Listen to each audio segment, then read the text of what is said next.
மனிதாபிமானத்துக்கு நிறைய எடுத்துக்காட்டு இருக்கு. ஆனா இது எனக்கு தெரிஞ்ச ஒரு எடுத்துக்காட்டு என்னன்னா, ஒரு நபர் வந்து பயணம் பண்ணிக்கிட்டு இருக்காங்க. அப்ப அந்த பயணத்துக்கு போது ஒரு விபத்து நடந்துருது. அந்த விபத்து வந்து 2 நாள் இல்ல 3-4 நாட்களுக்கும் மேலாக அவர் அருகில் உள்ளவர், பக்கத்தில் உள்ளவர் எல்லாத்துக்கும் வந்து அந்த விபத்தை பத்தி பேசிக்கிட்டே இருக்காங்க. அப்போது ஒருத்தவங்க வந்து கேட்குறாங்க, ஏன் இதை பத்தியே பேசிட்டு இருக்கீங்க? அவங்க யார்? நம்மளோட சொந்தக்காரவங்களா? யாரு? நம்மளுக்கு தெரிஞ்சவங்களா? யாரோ ஒருத்தவங்க தானே அப்படின்னு சொல்றாங்க. அதுக்கு அந்த நபர் சொல்றாங்க, அவங்க யாரோ தான், ஆனா அந்த விபத்து நடந்தது என்னோட கண் முன்னாடி.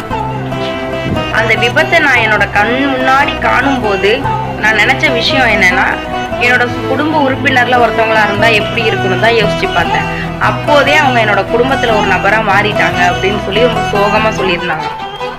அப்ப அந்த மாதிரி ஒரு சில இடங்கள்ல